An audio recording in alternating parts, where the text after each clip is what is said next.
a win.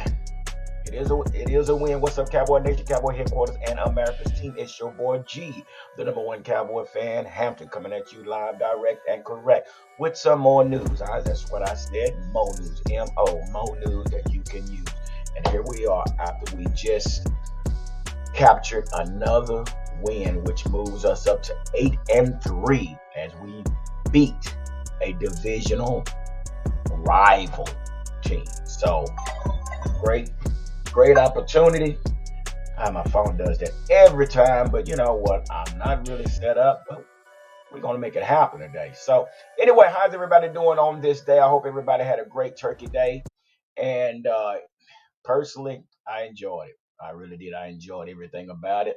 Uh, Family came over, grandkids came over. Uh, then I have one of our kids that came down with an illness, so he wasn't able to come over, but I think he's going to be okay. But before we go any further, man, I really want to say thank you to everybody that's a part of this channel and all those that have been supporting this channel and all our new subscribers. We have new subscribers, and I want to thank you guys and women for being a part of this channel. So we got to give it up, you guys. Without you, none of this is possible. But it's all good. But anyway, so let's get right on into this, man. So yeah, we got a win on yesterday, but let me share something with you guys, man. I told you guys that I was playing, and the women with that I was playing in the Super Bowl last week. Well, let me just share this with you. Yes, we were able to bring home the trophy. Yeah. I'm so proud of my boys, man.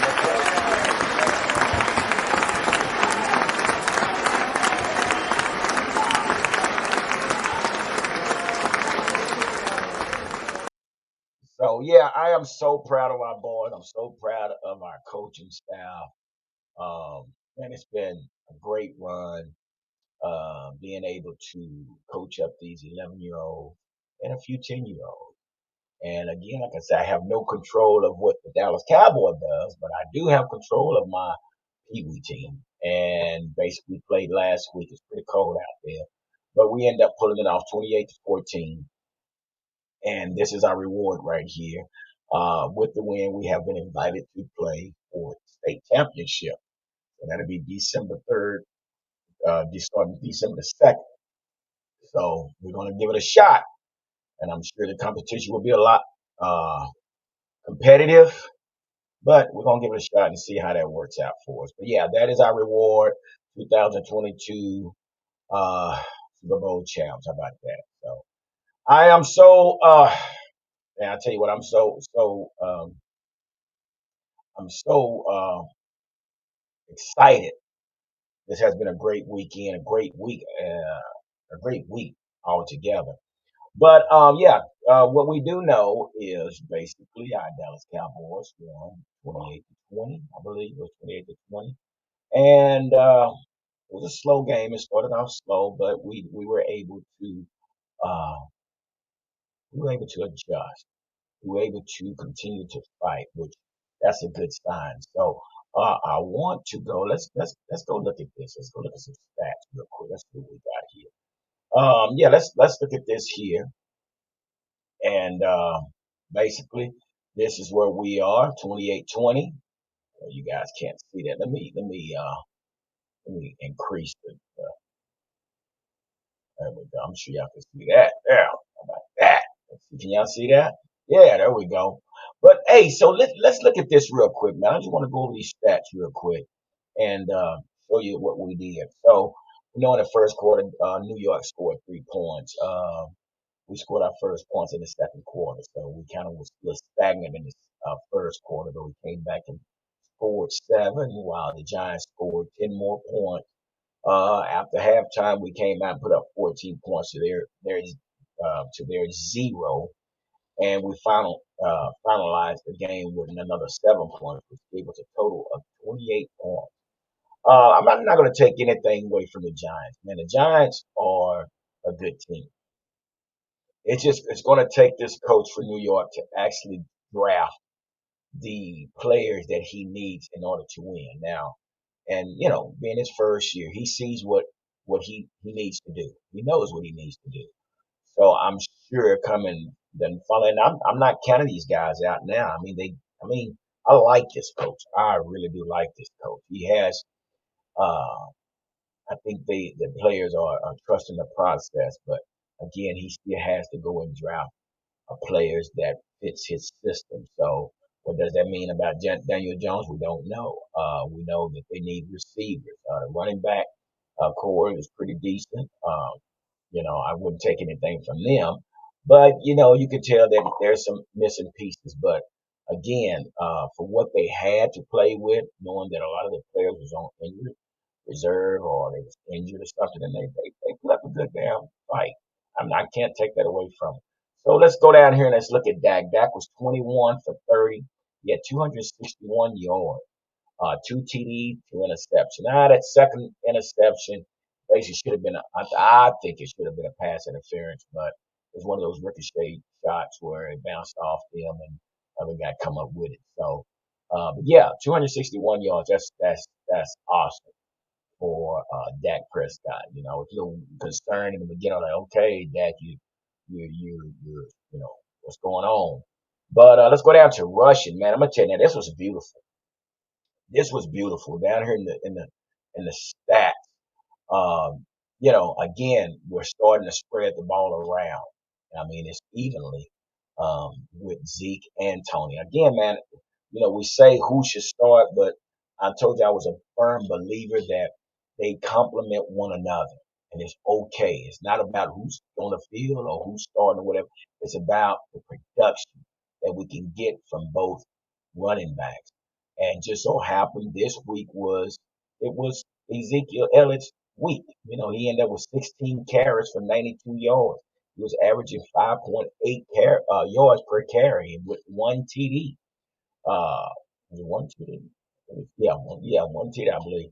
And then you look at Tony Pollard, 18 for 60, which he averaged 3.3 yards per carry. So, you know, this is what you want when you're with your running game. You want to be able to distribute the ball evenly to keep the game, the playing field level, and that's basically what they did. And then we look at our number one receiver.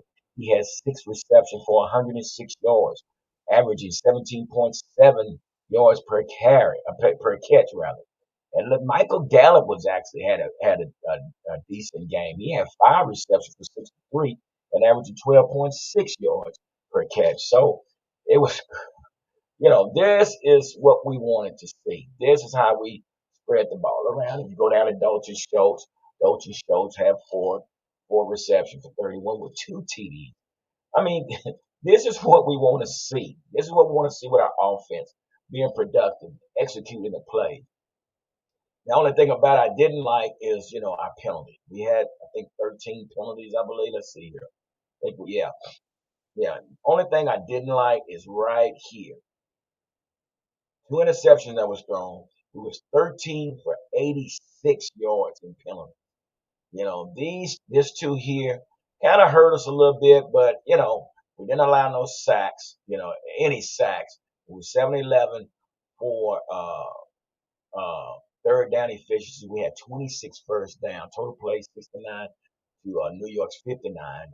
We punted one time.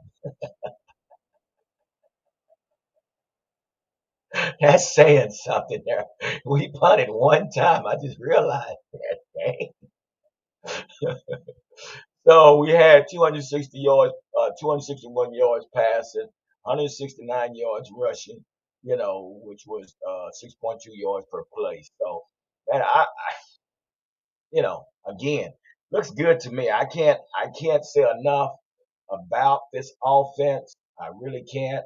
But it is what it is, and um, I was impressed. I was a little, like I said, I was a little, little concerned at first, but you know, we pulled it off. We pulled it off. And with that being said, man, who in their right mind uses four tight ends in a package? Dallas Cowboy does. Dallas Cowboy had put all four tight ends in the game at the same time, so I'm sure that this must be a package now. This is a package deal where we put all four tight ends in the game, and we saw the results of that. We saw the results of the four tight end package. They scored. So, but guys, I got to share something with you. I've never seen nothing like this. This kid here, this kid, oh my gosh. Jake Ferguson, this guy is tough as nail. Jake Ferguson, he's a rookie, 6'5", 244 pounds, out of Wisconsin, age 23. Man, I tell you what, with the three, with Jake Ferguson and his toughness, Hendershot, and his role, and even Dalton Schultz. Dalton Schultz is not the best blocker, but Dalton Schultz is basically a receiver. He's a receiver. He's the go-to guy for that. And I believe me, I had him in my lineup on my fantasy. But this kid here, Jake Ferguson, out of Wisconsin, man, this kid here is a beast. And all of them complement one another. So man, I'm just ecstatic to see that these guys are gelling together and they're playing together, and it seems like now we're starting to see the bonding, the execution, even a play calling. Let's talk about this play calling. Um, is it Boy Wonder? Or is it Mike McCarthy? I don't know. Like I said, we're on the outside looking in, but the play calling was a lot better. And knowing that we was playing a rival and a division team, these games are not easy. These games are never easy. But I must say that the offensive play calling, I mean, it was nice, very nice to see that ball being spread around like it was. So, with the complement on the implementation of our tight ends and doing what they do, so which leads us to the question. And I know a lot of people, and but it's what's blowing up the internet. OBJ, Odell Beckham. So, which we know that he has a schedule to meet with Dallas December 5th. And that's cool and that's fine and that's dandy and all that good stuff. I'm okay with that. But here's the deal. After seeing how we spread the ball around, look at that. Yeah. Anyway, how we spread the ball around on Sunday. So this leads me to the question. Will there be enough balls to spread around? Will we be able to fit Odell Beckham into the offense to where um, there won't be any problems on the sidelines? And Odell Beckham is not going to come in here and play second fiddle with nobody. He's going to expect to get the ball. We can talk about Dez, how he complained. We can talk about Terrell Owens, how he complained. But one thing we can't talk about is Amari Cooper. He never complained. He never complained. But here we are. So how will this look if we bring OBJ into the lineup?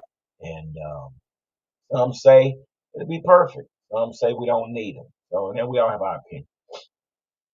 Personally, I don't mind him coming into to the team, but hopefully we have a game plan to where we can uh, have certain packages that will include him. So without the drama, without all the hype and the disconnect and things like that. So, but it is scheduled for um, Odell Beckham to meet with the Cowboys on the 5th of December. So we'll see how that goes. And right now, excuse me, right now, the way it looks, you know, feel like Dallas going to be a front runner for him. I mean, because I'm sure he also has a date to meet with New York. Um, here as well. So, which that could help New York. Just depends on his loyalties to New York. Do he want to go back? Do he want to go back to New York, or does he want to try something new? But yeah, that has yet to be seen. So anyway, let's move on. But I want to talk about Zeke. Zeke again, like I said last week, we saw Tony Pollard. He, as far as what he did and how he carried the team. This week, Zeke basically bust for a few first down and a touchdown. So I was hoping to see him jump into the Salvation Army deal, but we saw the tight ends do that, which was real cool how they did that. But yeah, Zeke stepped up. We can say what we want to say about Zeke. There, people say he's washed up and he doesn't have anything. Yeah, Zeke still has something in the tank. Zeke still has, and you might not see the 2015, 2016 Zeke, but you still have, you still have a lot to get from Zeke. If that makes sense. Okay, so it was good to see Zeke do what he did on yesterday. I mean, it was great to see him. Um, him bust for those first downs, scored a touchdowns. I mean, he looked really, really good. But big ups to Zeke and his contributions to the team on yesterday. And we look forward to seeing more of him and Tony Pollard. So can't wait to see that. But move on to this defensive side of the ball. Ain't nothing else to talk about but Michael Parsons. Michael Parsons, MP, is at 12 sacks already. With what, 6 games to go? 12 sacks already. This guy basically disrupts the offense. Michael Parsons disrupts the offense when he's at the defensive end position. I know people were saying that it's a lot of wear and tear on his body, but this is what this guy does. He's a pass rusher. And you leave a pass rusher at the pass rusher position. And that's what Dan Quinn has decided to do. So he's at 12 sacks right now. So I'm sure I see 6 more sacks coming. I see 6 more sacks coming easily. You know, 2 each game. Oh yeah, he probably can surpass some of the big sack leaders out there before the season's over with. But it was great seeing Michael Parsons continue to put the pressure on this offense. But I'm gonna tell you somebody that I also wanted to give kudos to, Sam Williams. Man, Sam Williams had a pancake. My gosh, that I think it was number 70. Man, he got pancaked so bad he couldn't do nothing but jump up and just look at Sam Williams. Sam Williams looked back at him like, "Yeah, that was me, player. That was all me." So I see a bright future with Sam Williams as well, man. This is going to be something to see once these guys flourish into their full potential, along with Damone Clark. Donovan Wilson is a beast. Donovan Wilson is definitely a beast. He comes down here and just bangs you every time, along with Jaron Curse. I mean, this defense stepped up like it was supposed to step up. So big ups to our defense and what they have done. But at the end of the day, I want to give a big ups to our offensive line. Man, I want to give a big ups to our offensive line. I mean, I saw Jake Ferguson do a pancake on somebody. I mean, bent his head back.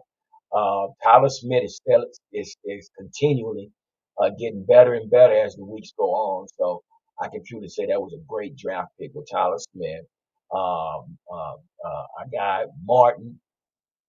Martin comes across and pancakes. I mean, you get a chance, go back and just watch that offensive line. That offensive line, Terrence Steele, all of Biadasz.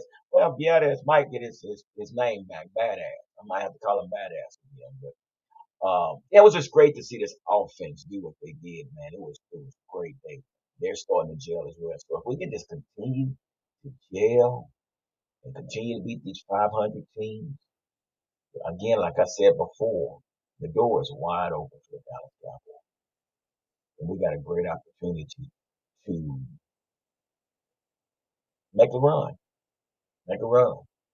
So it's just something I wanted to share with you guys today, man. I understand that we're still on our on our vacation and things like that. But I guess me and my wife, we're gonna get up. We're gonna go check out Wakanda forever.